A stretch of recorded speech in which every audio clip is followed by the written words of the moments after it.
দেখেন, আপনি মেডিকেল সায়েন্সের কাউকে এটা মনে হয় না বোঝাতে পারবেন জাদু বলেও কিছু আছে। আপনি দেখবেন সব টেস্ট করেছেন, আপনি আপনার সুগার টেস্ট করেছেন, মানে ব্লাডের যত টেস্ট আছে করেছেন, আপনি ইসিজি করছেন, যা আছে ইটিটি করছেন, সব করছেন, কোনো রোগ ধরা পড়ে না, কিন্তু আপনি অসুস্থ। এমন বহু মানুষ সমাজে আছে, এখনো আছে, মেয়েদের মধ্যে অনেকে আছে, ছেলেদের মধ্যে অনেকে আছে। ঠিক আছে, ওটা আমি কিছু বলছি যে কি কি এটার প্রতিকার হতে পারে এবং কি কি কাজ করলে এগুলো ইফেক্টেড হয় মানুষের, এবং কোন কোন কাজগুলো করলে আমরা বেঁচে থাকতে পারবো ইনশাআল্লাহ। তো আগে এটা বলে নিই, এইগুলো কিন্তু আমাদের সমাজে ছড়িয়ে যাচ্ছে দিন দিন, এবং আগের চাইতে এটার পরিমাণ কিন্তু অনেক বেশি, কিন্তু এগুলো আপনি কিন্তু মেডিকেল সায়েন্স দিয়ে এগুলো সমাধান করতে পারবেন না। সর্বোচ্চ আপনাকে তারা 3টার জায়গায় 4টা প্রশ্ন করলে আপনাকে একটা অ্যান্টি ডিপ্রেশন ওষুধ দিয়ে দিবে, খান আর ঘুমান। আপনি বেশি কথা বলতেছেন মানে আপনার সাইকোলজিক্যাল কোনো সমস্যা আছে, আপনি রিল্যাক্স করেন, রেস্ট করেন, ঘুমান। এগুলো যে সবাই মোটামুটি ফেস করে, আর যারা একটু ভালো অবস্থানে যায় তাদেরকে এগুলো বেশি ফেস করতে হয়। এটা গেলো শুধু সেহেরের কথা, এর সাথে আছে আইন, মানে মানুষের চোখ লাগা, এবং হাসাদ এবং হিংসা। 3টা শব্দ বললাম, সেহের, আইন, হাসাদ। সেহের, আইন, হাসাদ। সেহের তো সেহের বুঝলেন, জাদু। আইন মানে মানুষের বদনজর। হ্যাঁ, এই যে অপলক দৃষ্টিতে তাকায় থাকেন, এটাতেও ক্ষতি আছে, এটাতেও ক্ষতি থাকতে পারে। ফেসবুকে, অনলাইনে, ছবিতে, ভিডিওতে মানুষের তো ভাইরাল হওয়ার ধান্দা বেশি আর কি। এর মধ্যে যে কত ক্ষতি আছে এটা তো আমরা বুঝতে পারি না। আর এই ক্ষতিগুলো মোকাবেলা করার জন্য যে ইমান, আমল আর যে লাইফস্টাইল, যে তাসকিয়া এগুলো দরকার হয়, সেগুলো আমরা আবার হাসিল করতে চাই না, কিন্তু আমরা চাই যে আমরা ভাইরাল হয়ে যাই। মানুষ শো অফ করতে চায়, দেখাতে চায়, বডি দেখায়, জিম করে আসলাম, এটা দেখায়, ওটা দেখায়, নিজের ফ্যামিলিকে দেখায় আমি খুব সুখে আছি, আমি খুব ভালো আছি। এই যে শো অফ করতে করতে দেখা যায় ওইগুলো আস্তে আস্তে চলে গেছে জীবন থেকে। এগুলো কিন্তু কোনো সাইন্টিফিক কারণে হয় না, সেহের, আইন, হাসাদের কারণে হয়। সেহের, আইন, হাসাদের কারণে হয়। তো আগে আমরা সূরাটাকে শিখি, তারপরে আমি এই বিষয়গুলোর সলিউশনগুলো বলবো ইনশাআল্লাহ শেষে। এখন এবার নবী সাল্লাল্লাহু আলাইহি ওয়াসাল্লাম তাকেও ক্ষমা করে দিলেন, এবং তখন সাহাবীদেরকে তিনি বললেন, আজকে রাতে আমার উপরে এমন 2টা সূরা নাযিল হয়েছে, এই সূরা 2টা তাওরাত, জাবুর, ইনজিল কোথাও নাই এরকম সূরা। তারপরে আরেকজন সাহাবী বলেছেন ঝড় হচ্ছিল, একটা ঝড়ের মধ্যে আমরা নবী সাল্লাল্লাহু আলাইহি ওয়াসাল্লামকে হারাই ফেললাম, তিনি কোথায়? তো তারা একটু আশঙ্কিত বোধ করলেন, আমাদের নবীজি কোথায় চলে গেলেন। একটু পরে তিনি এসে বললেন যে আমার কাছে এমন 2টা সূরা আল্লাহ রাব্বুল আলামিন নাযিল করেছেন, এই সূরা 2টা যদি কেউ পাঠ করে, মানে সকাল সন্ধ্যায় নিয়মিত পাঠ করে, ইনশাআল্লাহ তাকে আল্লাহ পাক সব ধরনের ক্ষতি থেকে হেফাজত করবে। এরকম কাছাকাছি একটা অর্থ আছে। আর নবী সাল্লাল্লাহু আলাইহি ওয়াসাল্লাম নিজের আমল ছিল এরকম যে তিনি এই সূরা 2টার সাথে সূরা ইখলাসকে অ্যাড করে, এই সূরা 2টার সাথে সূরা ইখলাসকে অ্যাড করে, সূরা ইখলাস নিয়ে আমরা আলাদা দর্স করব ইনশাআল্লাহ। ওইটা আলাদা প্রসঙ্গ, তো এটা আলাদা প্রসঙ্গ, এই জন্য আমি আজকে নিয়ে আসিনি সূরা ইখলাসকে। সূরা ফালাক, নাস এবং ইখলাস এই 3টাকে একসাথে তিনি রাতের বেলা পড়তেন ঘুমানোর সময়। প্রথমে পড়তেন সূরা ইখলাস একবার, আবার বিসমিল্লাহ সহ সূরা ফালাক একবার, আবার বিসমিল্লাহ সহ সূরা নাস একবার। হাত দুটো একত্রিত করে ফু দিয়ে মাথা থেকে নিয়ে পুরো সারা গা তিনি মাসাহ করতেন। এই কাজটা তিনি 3বার করতেন। এই কাজটা কয়বার করতেন? 3বার করতেন। এছাড়াও তিনি পড়তেন আয়াতুল কুরসি পড়তেন, ওই তাসবিহে ফাতিমি তাসবিহ আমরা যেটা বলি, 33 বার সুবহানাল্লাহ, 33 বার আলহামদুলিল্লাহ, 34 বার আল্লাহু আকবার। সূরা মুলক পড়ার কথা এসেছে, এবং সূরা বাকারার শেষের আয়াতগুলো, সূরা আলে ইমরানের শেষের আয়াতগুলো, এগুলো রাতের বেলার আমল। এগুলো নবী সাল্লাল্লাহু আলাইহি ওয়াসাল্লাম নিয়মিত আমল ছিল। এছাড়াও প্রত্যেক দিন সকালে, মানে বাদ ফজর, এবং সন্ধ্যায় বাদ মাগরিব, অনেকে বাদ আসরও বলেন, দুটো ঠিক আছে, বাদ ফজর বা বাদ আসর বা বাদ মাগরিব, আপনার সুবিধা অনুযায়ী 3বার করে সূরা ফালাক, সূরা নাস, সূরা ইখলাস। আগে সূরা ইখলাস, তারপর সূরা ফালাক, তারপর নাস। এভাবে 3বার করে পড়লে ইনশাআল্লাহ তাআলা, ইনশাআল্লাহ আযজা ওয়া জাল, ওই ব্যক্তিকে এই ধরনের কোনো সেহের, কোনো আইন, কোনো হাসাদ, কোনো ক্ষতি করতে পারবে ইনশাআল্লাহ। কোনো অবস্থায় যখন কোনো কাজ হচ্ছিল না, তখনই তারা এই অস্ত্র বেছে নেয়, দূর থেকে জাদু করা, হ্যাঁ, তন্ত্রমন্ত্র দিয়ে জাদু করা, যাতে সাপও মরে লাঠিও না ভাঙে। অনেকটা এমন বিষয় যে আপনার শত্রুকে আপনি চিন্তা করবেন না, কিন্তু আপনি ক্ষতিগ্রস্ত হচ্ছেন। দেখবেন সম্পত্তি নিয়ে ক্যাচাল, তারপরে পারিবারিক ক্যাচাল, কিন্তু সামনাসামনি আপনার সাথে লড়ার মতো তার সেই কলিজা নাই, কিন্তু পিছন থেকে কিন্তু আপনাকে জাদু করলে বা সেহের আইন হাসাতে গেলে তখন আপনি ক্ষতিগ্রস্ত হচ্ছেন, আপনি চিনতেও পারছেন না কে আপনার ক্ষতি করছে। এটা তো অদৃশ্যের জগৎ, আপনি দেখতে পাচ্ছেন না। ঠিক আছে, এখানে প্রাসঙ্গিক একটা কথা বলে দিই, যারা এই কাজগুলো করে তারা একটা পরম্পরা মেনটেন করে এই কাজগুলো করে। কারণ ইবলিসের হায়াত অনেক লম্বা, সে পৃথিবীর ইতিহাস জানে কখন কোথায় কি হয়েছে। সে ভবিষ্যৎ হয়তো জানে না, অতীত সে জানে যে কখন কোথায় কি হয়েছে। ইবলিসের বহু অনুসারী আছে এবং এগুলো সবাই জিন, এগুলো সবাই কি জিন। আমাদের একজন স্কলারকে দেখলাম সেদিন, শোনেন এটা আবার অন্যভাবে নিয়ে না কথাটা, আমাদের একজন স্কলারকে আমরা দেখলাম যে উনি কোন একটা বয়ানে বলছেন, আমি নাম মেনশন করছি না, যে আমি যে বয়ান করছি আমার বয়ানের মধ্যে অনেক জিন শ্রোতাও আছে, উনি বললেন এক জায়গায়। তো দেখলাম অনলাইনে খুব ট্রল করলো তাকে নিয়ে কয়েকজন, এই দেখো কি বলতেছে, উদ্ভট কথা। কিন্তু তিনি যা বলেছেন এটা সত্য হতেই পারে, জিন বসতেও পারে, মসজিদে নামাজে জিনরা নামাজ পড়তেই পারে। রাসূলুল্লাহ সাল্লাল্লাহু আলাইহি ওয়াসাল্লাম তায়েফ থেকে যখন তাকে তাড়িয়ে দেওয়া হয়েছে, নির্মমভাবে নির্যাতন করা হয়েছে, কারনুল মানজিল নামক জায়গায় তিনি নামাজ পড়ছিলেন, জিনরা তার তেলাওয়াত শুনে ইসলাম কবুল করেছে। এখন ভালো জিন আছে না, ভালো জিনও আছে, অনেক জিন আছে আপনাকে মহব্বত করতে পারে, কি ভাই, অনেক জিন আছে আপনাকে মহব্বতও করতে পারে। মহব্বত মানে ওই অর্থে না, ভালো অর্থে। তারা তাদের মধ্যে, তারা তো মধ্যে মুহাম্মাদের অংশ, এবং এই কোরআন এই শরিয়া তাদের জন্য নাকি, এই কোরআন তাদের জন্য না। তো তাদের মধ্যে যেমন ভালো জিনও আছে, ঠিক তেমনি খারাপ জিনও আছে, খারাপদের সংখ্যাই বেশি। ওই খারাপ জিনগুলো ওই সিলসিলা মেনটেন করে জাদুবিদ্যা যত তন্ত্র মন্ত্র এবং যা উপকরণ এগুলো প্রোভাইড করে এমন কিছু মানুষের কাছে, যে মানুষগুলো জাদুবিদ্যার চর্চা করে। মনে রাখবেন, জাদু কখনো জিনের সাহায্য ছাড়া করা সম্ভব না, জাদু কখনো জিনের সাহায্য ছাড়া করা সম্ভব না। তন্ত্রমন্ত্র দিয়ে তারা জিনকে তাবে করে, বশ করে, এবং সেই জিনের ইবাদত করা তারা শুরু করে, জিনের জন্য নজর করে, জিনের জন্য মানত করে, জিনের জন্য পশু কুরবানি করে, জিনকে সেজদা করে, মানে জিনকে পাওয়ার চেষ্টা করে তারা। এবং জিনদেরকে আল্লাহ পাক কিছু ক্ষমতা দিয়েছেন, যে ক্ষমতাগুলো একটু এক্সট্রাঅর্ডিনারি আমাদের চাইতে। তো এইগুলোকে কাজে লাগিয়ে বেসিক্যালি এই জাদুগুলো করা হয়। বিচ্ছেদের জাদুর পিছনে একটা জিন থাকতে পারে, কারো দেখা গেল যে মানে সুস্বাস্থ্য নষ্ট করার জাদু করা হতে পারে, হ্যাঁ, কারো দেখা যেতে পারে এরকম যে এমন কোনো জাদু করা হয়েছে যে তার যেন সম্পদ ধ্বংস হয়ে যায়, তার বাচ্চা যেন ক্ষতিগ্রস্ত হয়, তার জানের জন্য কোনো ক্ষতি হয়, এরকম জাদু করা হতে পারে। এইগুলো প্রত্যেকটা জাদুর ক্ষেত্রেই জিনদের কি থাকে, সক্রিয় ভূমিকা থাকে। শুধুমাত্র কবিরাজ জাদু করতে পারে না। আবার এই জাদু কাটার জন্য যদি আবার কেউ কবিরাজের কাছে যায়, তাহলে সে আবার তাকে এমন একটা প্যাচের মধ্যে ফেলবে যে সে আর এই মানে গোলক ধাঁধা থেকে বের হতে পারবে না। তখন একজনকে দ্বারা আরেকজনকে তারা দমানোর চেষ্টা করে, একজনকে দ্বারা আরেকজন জিনকে থামানোর চেষ্টা করে, কিন্তু এই পুরো ফিতনাটাকে মোকাবেলা করতে পারে শুধুমাত্র কোরআনের আয়াত এবং রাসূল সাল্লাল্লাহু আলাইহি ওয়াসাল্লামের শেখানো আমল এবং রুকিয়া এবং সহিহ মাসনুন তরিকাগুলো। বাকি তরিকাগুলোতে গেলেই সে শিরকে লিপ্ত হয়ে যেতে পারে, বেদাতে লিপ্ত হতে পারে, কুফরিতে লিপ্ত হতে পারে, অথবা হারামে তো লিপ্ত হবে নিশ্চিত, এবং আল্লাহর সাথে শিরক হয়ে যেতে পারে। তাই এটা একটা রোগের মতো, এটা কি একটা রোগের মতো। রোগ হলে যেমন আমরা মেডিসিন নেই, আল্লাহর কাছে দোয়া করি, শেফার চেষ্টা করি, ঠিক এইরকমই কেউ যদি সেহের আইন হাসাদে আক্রান্ত হয়ে যান, আল্লাহ না করুন, আল্লাহ পাক আমাকে আপনাদের সবাইকে হেফাজত করেন, সেক্ষেত্রে এই মাসনুন তরিকাগুলোর মধ্য দিয়ে যেতে হবে। রাসূল সাল্লাল্লাহু আলাইহি ওয়াসাল্লামের ইন্তেকালের সময় তিনি বলছিলেন যে আমার মনে হচ্ছে যে আমার এই যে মানে শরীরের যে আমরা বলি না ভেইন বা রক, এগুলো মনে হচ্ছে ছিন্ন ভিন্ন হয়ে যাচ্ছে, মানে মনে হচ্ছে আমাকে এমন বিস্ময় করা হয়েছে যে আমার রকগুলো ছিন্ন ভিন্ন হয়ে যাচ্ছে।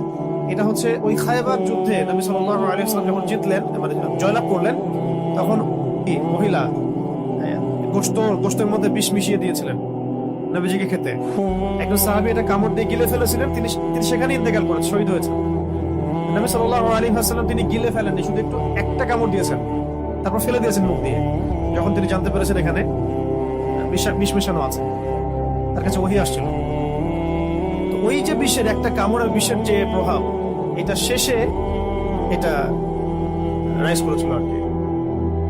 এটাও আপনি কিছু সিরাতের কিতাবে পাবেন যে নবী সাল্লাল্লাহু আলাইহি ওয়াসাল্লামকে বিষ প্রয়োগ করা হয়েছে, আর এরপরে তাকে এভাবে সেহের করা হয়েছে, জাদু করা হয়েছে। তাহলে এখানে একটা প্রশ্ন, একজন মানুষকে এত কষ্ট সহ্য করতে হচ্ছে কেন? মহামানবকে, একজন মহামানবকে যিনি আল্লাহ পাকের হাবিব, তাকে এত কষ্ট কেন সহ্য করতে হচ্ছে? কাদের জন্য? কাদের জন্য তার এত কষ্ট? এটা যদি আমরা উপলব্ধি করতে পারতাম, তাহলে এই সাতেমদের এগেইনস্টে যে আমরা আইনের কথা বলছি, মানে মিছিল মিটিং স্লোগানের কথা বলছি না, এগুলোর প্রয়োজন হতো না।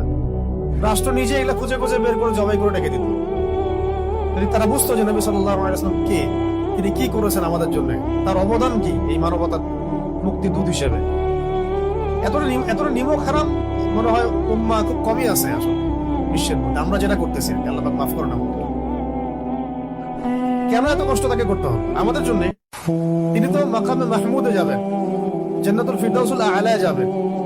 তিনি আল্লাহর হাবিব, তার আগেও কোনো গুনাহ নাই, পরেও কোনো গুনাহ নাই। কিয়ামতের মাঠে কোনো নবী সুপারিশ করতে পারবেন না, তিনি সুপারিশ করবেন। কিয়ামতের মাঠে কোনো নবী সুপারিশ করতে পারবেন না। কিসের সুপারিশ জানেন? 50,000 বছর মানুষ দাঁড়ায় থাকবে, বিচার শুরু হচ্ছে না। আল্লাহ পাক এত নারাজ সেদিন, বিচারটা শুরু করার কথা কেউ বলতেই পারবে না আল্লাহকে। আল্লাহ বিচারটা অন্তত শুরু করেন। দাঁড়ায় থাকতে থাকতে আমাদের অবস্থা খারাপ, প্রত্যেক মানুষেরই অবস্থা হয়ে যাবে, মানে ইল্লা মাশাআল্লাহ। তখন প্রত্যেক নবী রিফিউজ করবেন, আমি পারবো না। আদম আলাইহিস সালাম বলবেন না, আমি না। নূহের কাছে যাও। নূহ আলাইহিস সালাম বলবেন না, আমি না। ইব্রাহিম আলাইহিস সালামের কাছে যাও। এভাবে একে একে করতে করতে রাসূল সাল্লাল্লাহু আলাইহি ওয়াসাল্লাম পর্যন্ত আসবেন, যখন তিনি বলবেন যে আমি সুপারিশ করব, আজকের এই সুপারিশ আমার জন্য। তাও মানুষ দেখবে যে রাসূল সাল্লাল্লাহু আলাইহি ওয়াসাল্লামকে সুপারিশ করানোর জন্য বোরাক নিয়ে আসা হচ্ছে থেকে, আসমান থেকে।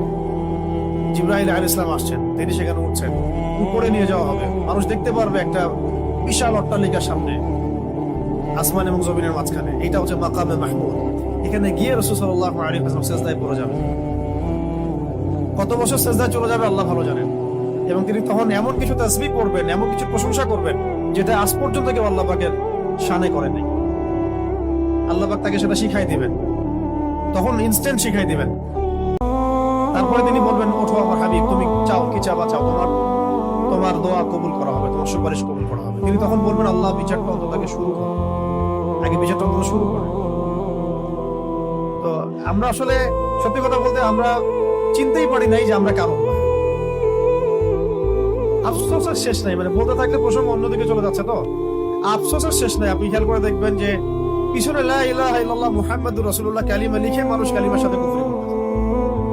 মন্ত্রণালয় খুলে বসে আছে, পিছনে লা ইলাহা ইল্লাল্লাহ মুহাম্মাদুর রাসূলুল্লাহ, না লা ইলাহা ইল্লাল্লাহ সে মানে না মুহাম্মাদুর রাসূলুল্লাহ।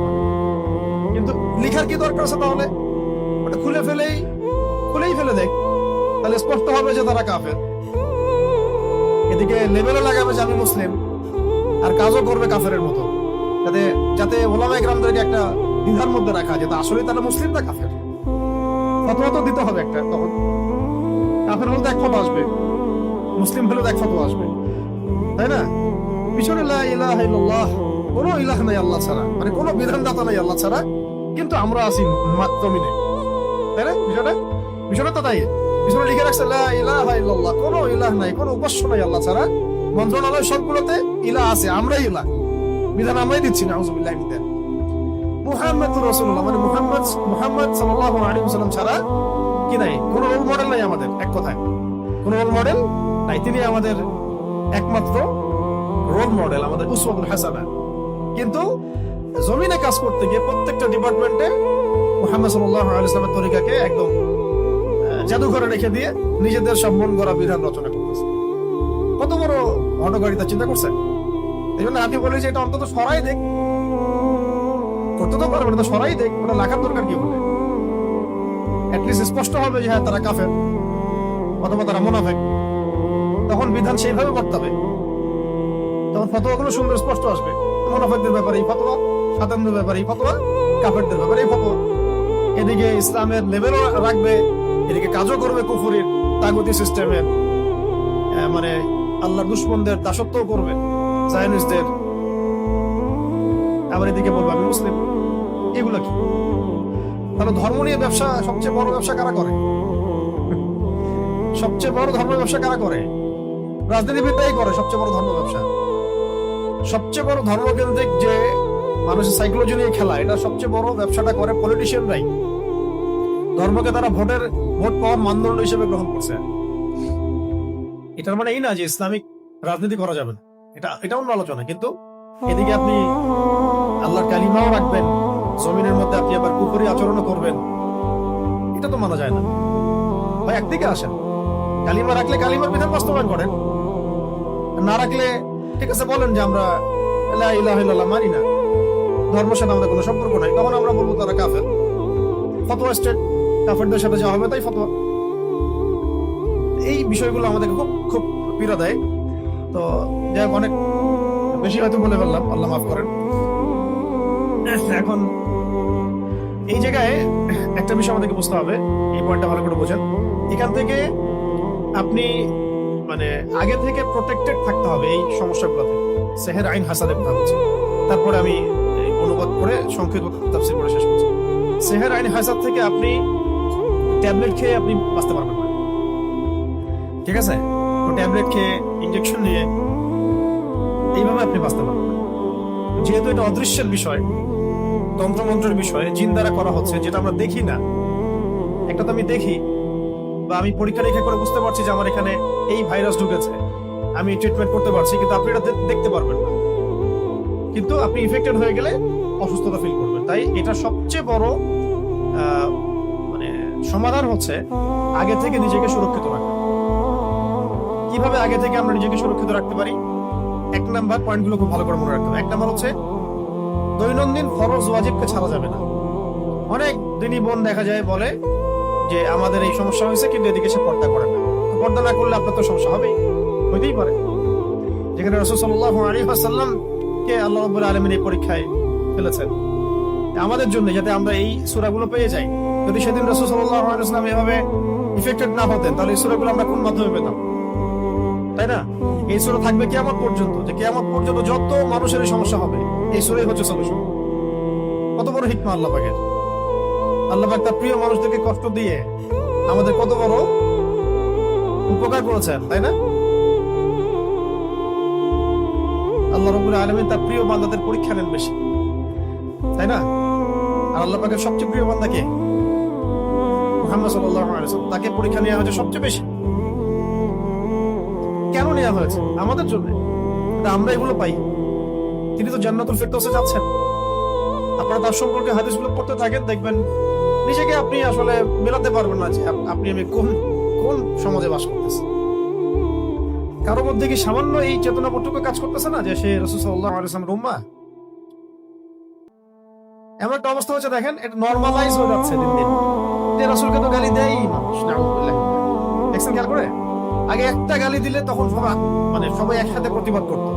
আস্তে আস্তে আস্তে ব্যাপারটাকে নরমালাইজ করা হয়।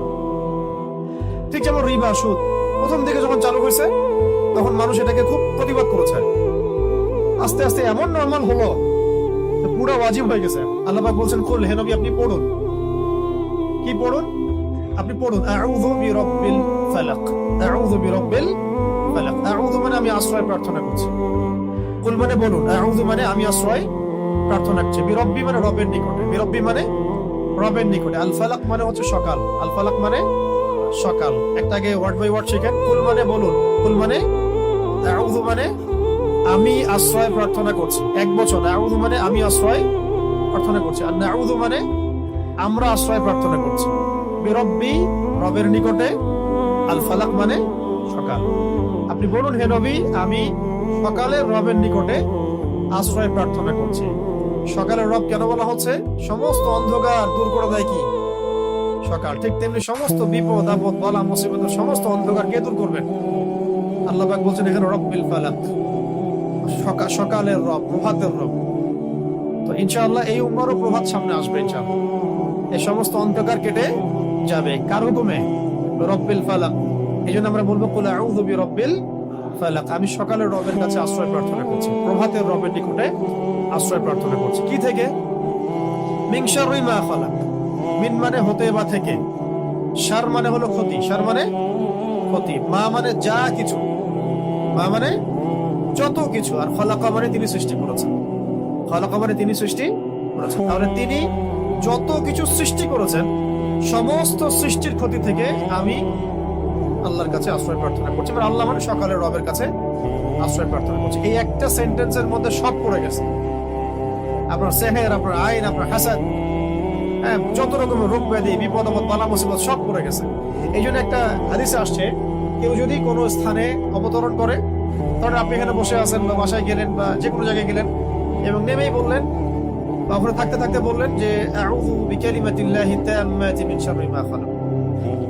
আউযু মানে আমি আশ্রয় প্রার্থনা করছি, বিকালিমাতিল্লাহি তাম্মাতি মানে আল্লাহ পাকের সমস্ত পরিপূর্ণ কালিমাগুলোর মাধ্যমে। আল্লাহ পাকের যত পরিপূর্ণ কালিমাগুলো আছে, বাক্যগুলো আছে, এগুলোর সংখ্যা কত হবে আমরা তো জানি না, ইনফিনিটিভ। কত কালিমা আল্লাহ পাকের আছে না, আমরা জানিও না, জানি অল্প কিছু। এই সমস্ত কালিমাগুলোর মাধ্যমে আমি আল্লাহর কাছে আশ্রয় প্রার্থনা করছি মিন শাররি মা খালাক, তিনি যা কিছু সৃষ্টি করেছেন সব কিছুর ক্ষতি থেকে, মানুষের ক্ষতি, জিনের ক্ষতি, ঠিক আছে, তারপরে জালেম বাদশার ক্ষতি, ঠিক আছে, রাতের অন্ধকারের ক্ষতি, জাদুর ক্ষতি, সেহের, আইন, হাসাদের ক্ষতি, জটিল রোগ ব্যাধির ক্ষতি, মহামারীর ক্ষতি, কত ক্ষতি হিসাব করা যাবে, শেষ করা যাবে? যত রকম ক্ষতি আছে সমস্ত ক্ষতি থেকে আমি আল্লাহর কাছে আশ্রয় প্রার্থনা করছি। এটা যদি কেউ পড়ে, কোনো জায়গায় পড়ে, রাসূল সাল্লাল্লাহু আলাইহি ওয়াসাল্লাম বলেন ওখান থেকে যাওয়ার আগ পর্যন্ত কোনো কিছু তাকে কোনো ক্ষতি করতে পারবে না, আকস্মিক তার কোনো বিপদ আপদ হবে না ইনশাআল্লাহ। ঠিক আছে, এই দোয়াটা মুখস্থ করবেন, আউযু বিকালিমাতিল্লাহি তাম্মাতি মিন শাররি মা খালাক, আউযু বিকালিমাতিল্লাহি তাম্মাতি মিন শাররি মা খালাক। অনেক স্ট্রং একটা দোয়া, সকালে 3 বার পড়তে পারেন, সন্ধ্যায় 3 বার পড়তে পারেন, এছাড়াও যখন ইচ্ছা তখন পড়তে পারেন। অনেকে বাচ্চাদের ব্যাপারে আমাদের কাছে বলেন দোয়া করেন হুজুর, 4 ফুক দেন, ঠিক আছে, আপনি নিজেই করবেন। আউযু বিকালিমাতিল্লাহি তাম্মাতি না বলে বলবেন উঈযুকা। যদি আপনার একটা ছেলে হয় তাহলে বলবেন উঈযুকা, যদি একটা মেয়ে হয় তাহলে বলবেন উঈযুকি, আর যদি একটা ছেলে একটা মেয়ে হয় বলবেন উঈযুকুমা, আর যদি অনেকগুলো বাচ্চাকে একসাথে ছাত্র করতে চান বলবেন উঈযুকুম। 4টা ক্ষেত্র বললাম, ঠিক আছে।